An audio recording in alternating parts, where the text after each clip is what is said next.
Және біздің қатысушымыз болған қыз еді, осы жақта танысып, отау құрған еді дегендей. Енді құрметті көрермен, біз эфирімізді бастайық, құрметті көрермен. Және мен енді шыны керек кімнен біраз жаңалық, біраз дүние жиналып қалған сияқты. Біз ортаға Ғалымжанды шақырамыз, келіңіз. Қалай басталып жүріп жатыр барлығын айтыңыздар. Келген күні сразу айттым, бүгін менде пландарым бар еді дедім, сразу түсінді. Бізде демалыс күн болды ғой, жаңа четверг күні. Сол күн кездесу істедім. Мынандай сөз бар ғой, қыз қаншалықты әдемі болса, үйі соншалықты алыс болады екен. Аружан сәл алыс отырады екен. Соған қарамастан Аружан үй жағына алып, Тереңкөл деген жерге бардық. Бұл жерде жаңа кішігірім отырып, сыйлығын бердім, көңілін аулайын дедім.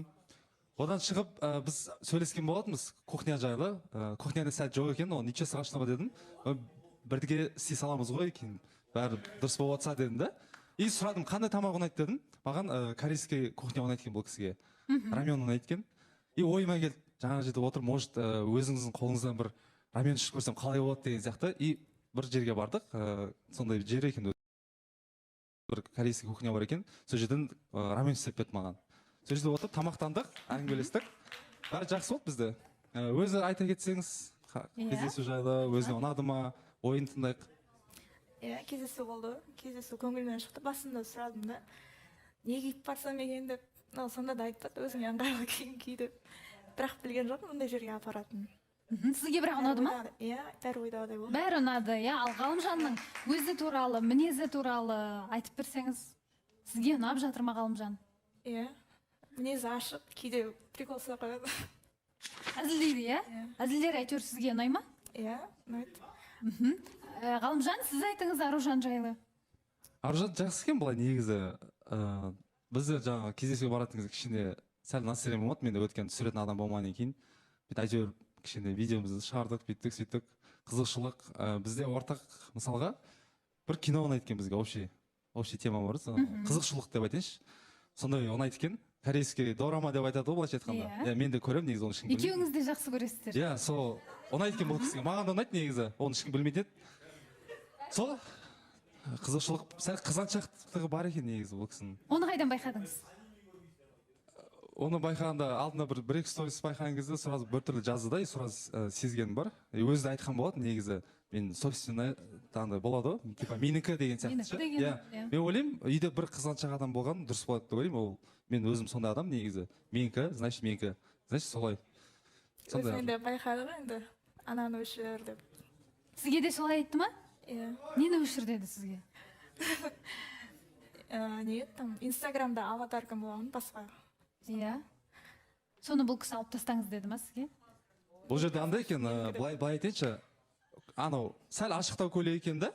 Мен ол жерде ойлаймын, негізі әрбір қазақтың қызы жабық жүрген ұзын көйлек киген деп ойлаймын.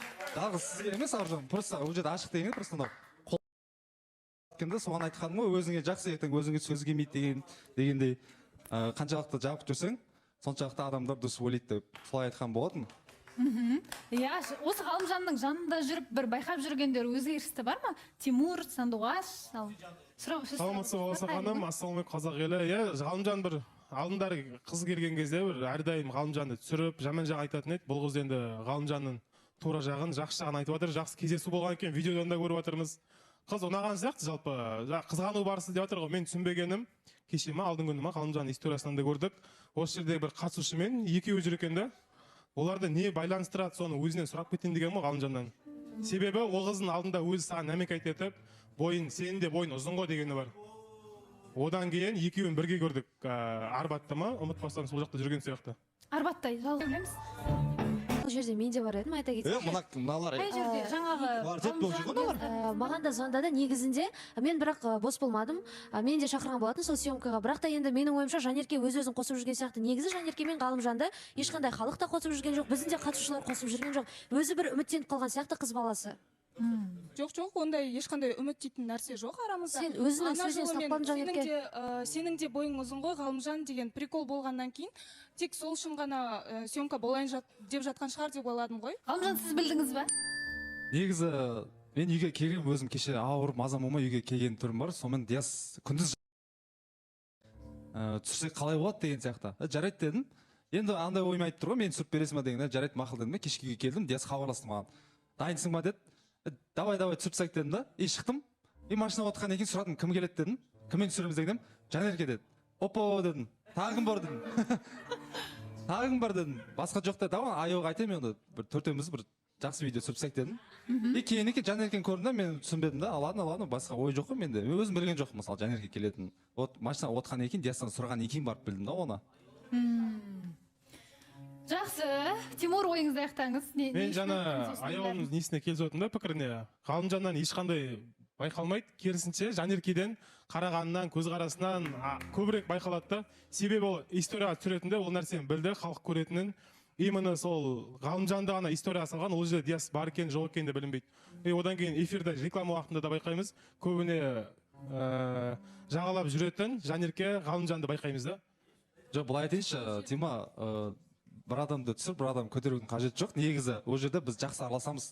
Эфир кезінде сыртта біз мүлдем сөйлеспейміз. Халық қосып жатыр ғой, мынау қосып жатыр ғой деп арам ойдың салудың қажеті жоқ, Тимур, негізі. Ол жерде сол түсінбей қалып жатыр ғой, не болып жатыр деп білмеймін. Мына жақта халық қосып жатыр дейді. Бірақ енді шынымен де бір кейбір стористарға бүйтіп мәліметтерге сүйенетін болсақ, бұл кісі Ханзада Ғалымжан болады деп жатыр екен. Сол өз фаворитін кәдімгі алдыға шығарып қойыпты бұл кісі. Соған қарағанда өздерінің бір ымжымдары бар сияқты негізі. Кетер емес па деп қойдым бір ой. Жоқ, енді бізде ортада Ғалымжан бой ұзын, енді шынымен сымбатты жігіт қой. Енді Ханзада болуға лайық деп ойлаймын. Мен оны бір артық ойсыз айтқан едім негізі.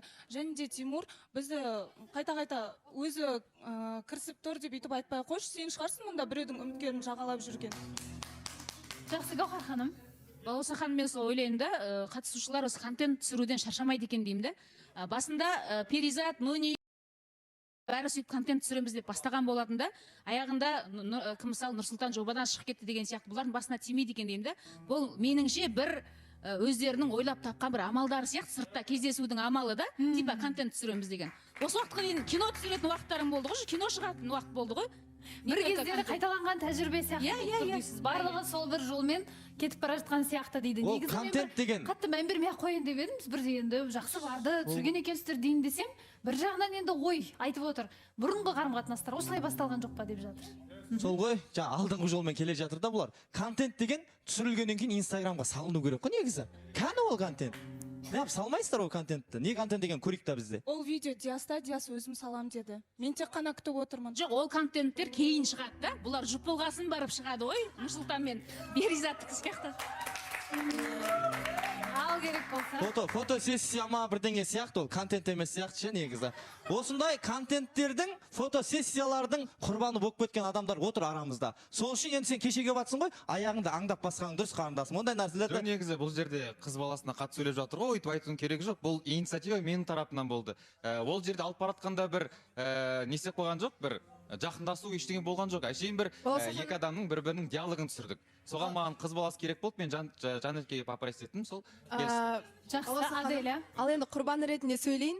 Негізінде Диас алдынан бері барлығымызды контент түсіруге шақырады ғой, reels, фото, видео дегенде ода тұрған ешнәрсе жоқ деп ойлаймын. Және де бұл тағдыр ғой, енді барып түсіп қалыппыз, не болыпты, Гаухар ханымдар түсінбей отырмын да. Бірақ енді Жанеркеге келетін болсақ, Ғалымжанға деген көзқарасын әрине байқаймыз, сенің де бойың ұзын ғой деп алдына отклик тастап кетті да. И қазір де айтып отқан сөздері, енді тым жақсы бала ғой, Ханзадаға лайықты әрине деген секілді. И ақталып отыр да, негізі адам баласы шындық айтып тұрса ақталмайды. Тимурға да ақталып жатыр, аяққа да жоқ дегенде бір ішінде бір ұшқын сезім басет деп ойлаймын Ғалымжанға деген. Негізі Ханзада басқа адам ғой дейсіз. Қыздар Ханзадаға Бұжай ағамда қатысады, ұмыт кетпеңдер оңған.Ысырып тастабасыңдар ғой сендер. Негізі бой ұзын деп жатыр ғой. Негізі ана Жанеркенің аяғын түсіріңіздерші. Бүгін сол Ғалымжанның жанында бірдей болып тұрайын деп биік киіп келді мына кісі. Бірден көз алдында 20 сантиметрге ұзарды мына кісі. Ой, Нұржан. Балауса ханым, қайырлы күн. Қош келдіңіз, Аружан. Жаңағыдай Жанеркені енді осы жерде сезімі бар, анау бар, бірдеңе деп тығып жатыр ғой енді жанеркені ше. Бұл жерде мен ойлаймын жанеркенің түк күнәсі жоқ, ол деген ондай ішкі нәрселерді ешқандай хабары жоқ, ол жұмысымен жүрген адам, өзінің инстаграм сторисына да салды ғой. Енді бұл жерде мен ойлаймын Ғалымжан жаймен ғана Диасқа айтып солай ше жанеркені шығарып берші деп осы жерде бірдеңесі жатыр Ғалымжанның. Бұл жерде сүттен ақ судан таза болып күліп отырған қараңызшы ана жерде жанеркені мына жерге не қылтып ше андай бір крайне қылтып қойдың ғой Ғалымжан, мойындасаңшы енді өзің. Негізі Айжан дұрыстап тыңдап отырсаң бәрі понятно болады да. Сен өзің негізі Айжанға не айтсаң түсінбейді, оны айтқан құлағына кіріп шықса мейлі, оны айналып өтіп кетеді сөздері Айжаннан негізі.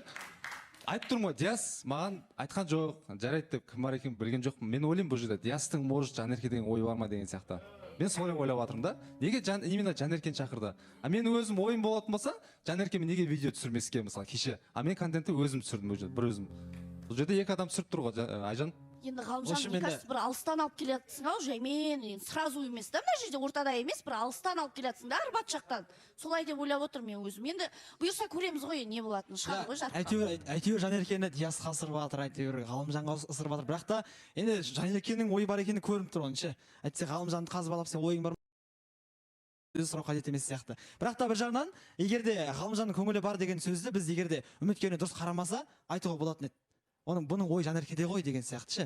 Бұл үміткеріне наоборот кішкене алдындағысына қарағанда жақсырақ көңіл бөлген деген сияқты ше. Бірақ та Ғалымжанға сұрағым келіп тұрғаны, не себепті үміткер ұнады ма? Алдындағы қарағанда сен кішкене басқаша үміткерлерге не істейтін болғансың, патрон жасайтын болғансың, кезде жақсы жерге апаратын болғансың деген сияқты. Или аяқ астынан жақсы дүние пайда болды ма сенде деген сияқты ғой енді. Әлде ерекшелігі болды ма, ұнады ма бұл қыз деген сияқты айтып берсең соны. Иә, алдында менде өзім жеке проблемалар болды. Оны айтып кеткем. Сол кезде мені қыз тарапы кішкене түсінбей қалғандар болды сол кезде. Мен сол кезде ойым пайда андай ой келді. Болашақта мына қыз мен қазірден түсінбейтін болса, ол ертең ұрыс керіс болады деген сияқты. Аружанның тартымды жері бар негізі. Ол мен бірден түсіндім. Соны айтыңызшы, Аружанның тартымды жерлері көп деп жатсыз. Тыңдайық, өзіңіз бір мақтап, тамсанып тұрып айтсаңызшы. Жүзі жылы деп айтайыншы, негізі. Жүзі жылы. Иә, бірден байқағаным жүзі жылы, андай ұрысқа жоқ адам екен, сразу білді. Иә, болады кейбір адамдар бірден айтсаң сөз қайтарып беретін сондай қыздар емес та, бірден түсініп қарайтын адамның положениесіне кіретін қыз сол жағына ұнады маған. Сырласуда кішкене сөйлестік. Мамасы да жақсы, мамасы поддержка берген екен, иә. Өзі айтып қалды ғой, анасы типа Ғалымжан жақсы жігіт, соған танысып көр деген сияқты. Негізі бұл Аружан қорыққан екен келуге. Ой, сөйтіп мамасының поддержкасын жаңа аудиозапис тыңдадым. Анасы сіз керемет адам екенсіз, қызыңызға жақсы мотивация береді дегенсін мен тыңдап қалдым. Ішінен қорықпа қызым, бәрі күшті болады, сен бақытты болуға лайықсың деген сияқты соны аудиосын тыңдап қалдым. Енді неге бақытты болмасқа? Әрбір қыздар бақытты болуға лайық қой негізі. Сол айтқым келгені. Баласыхан, сұрақ қойсам болады ма? Иә, Шолпан. Ғалымжан, саған сұрақ қойғым келіп жатыр да, Ғалымжан. Сен негізі Аружан өзіне сенімсіз қыз ба екен? Неге ондай сұрақ қойдыңыз? Енді сен алдын айтқан едің ғой өзің. Маған қызғанатын қыздарды мен солай ойлаймын, өзіне сенімсіз қыз деп ойлаймын дегенен ғой. Қызғанатыны бар екен деп жатсың қазір ше. Сосын алдыңғы үміткеріңе сен сол себептен тоқтатқан болатынсың. Ал бұл жерде сол именно қызғанған саған ұнап тұр да. Не үшін бұл жерде сен өзің қарсы шығып жатсың ба, екіжүздемелік па, или басқа да бір себептер бар ма? Алдыңғы тоқтатқан қызғаныш емес, ол кезде ол адамдардың маған деген сөйлеген манерасы. Ер адамға қалай сөйлеуге керектігін бұл бірден бастап, бірінші күннен бастап уже қалай сөйлеуге білмейді да ше. Мен сол үшін тоқтатқан болатын, қызғаныштан емес. Аружанның негізі сәл байқағаным деп жатқан қызғаншақтығы бар екен деген. Өзі де айтып қалды сол. Жақсы, енді жаңа айтып жатсыздар ғой, қызығушылық ортақ, көзқарас ортақ дегендей дораманы жақсы көреміз деп. Ортақ қандай дораманы жақсы көресіздер? Екеуіңізге де айтын. Типа там уже сияқтылар ғой. Зомбилармен болу керек па, дорамалар сізге? Триллер, төбелес туралы, сондай шлей махаббат туралы емес, бұл кісі сондай оны айтқан да. Андай болады ғой. Аяжа, мысалы кино қалай басталады, аяжа непонятно бітеді. Атын айтсаңыздар? Айта берейік па? Иә. Саған айтқан кино, ұнады ғой, Иә. Иә, бұл кісі бір кино айтқам, Игра смерти деген. 8 серия. Ол айтқаным, өкінбеймін деп ойлаймын, бірден көріп тастапты. Қалай бастаған, шыға алмай қалдым деген сияқты. Ұнады ма? Баяғыда көргенмін ол негізі. Сондықтан да сіздер сол вайппен бірге барып рамен ішкенсіздер. Иә, сол вайппен қызығушылық болды. Мен бұрын армандайтынмын, осы жерге келсем екен деп, ана кинодағыдай прям бізге бір деңгей жетіспеді, прям далада қар жауып тұрса екен деген сияқты. Сондай атмосфера жетіспеді, но қасында ару отқан екен, ол нәрсеге мән бермедік. Істеп берді тамақ. Мен бірінші рет жедім ондай жерде. Негізі өзім көп жемеймін онда рамен деген нәрсені. енді осы кісімен жеп көрейін дедім да, көрейінші қалай болады екен деген сияқты, сол атмосфераны сезініп, күшті екен негізі. Мен бұрын армайтынмын сол қызбен барсам екен деп. Енді күнім Аружанға бұйырды, Аружанмен бірге бардым. Аружан, сіз ойлағандай болды ма? Қандай әсер алдыңыз? Кездесуден жаңағы Ғалымжанға қарасақ, қиялға беріліп, кәдімгідей әрбір сәт ұнаған, бір киноға кіріп кеткендей, өзін бір дорамадағыдай сезінген. Мен даже Сізде ондай болды ма? ол жаққа баратынымды да ойлаған жоқпын, маған ештеңе айтқан жоқ. Болғаннан кейін ұнады ма деп жатқаным? Болғаннан кейін иә ұнады. Жан негізі кино жайлы айтылғанда Шал деген кино бар. Ол да зор кино несі. Көрсін. Қасқыр масқыр жүреді ішінде ше. Мектеп кезінде көріп жатсам. Негізі Ғалымжанға қарап отырмын да әңгімелерінен ше бір анасын көріп қызын ал деген ұстанымды қатты ұстанады сияқты бұл жігіт. Бірақ қай қыздың анасы екенін өзі білмей жүрген сияқты ше. Перизат жайлы айтылғанда нүкте қоймайды да, тек өтір қойып кетеді бұл ше перизат жайлы айтылғанда. Осы жерде нақты перизатқа нүкте қоясың ба әлде таныстықтарын тоқтаған күтесің ба? Бұл сұрақтың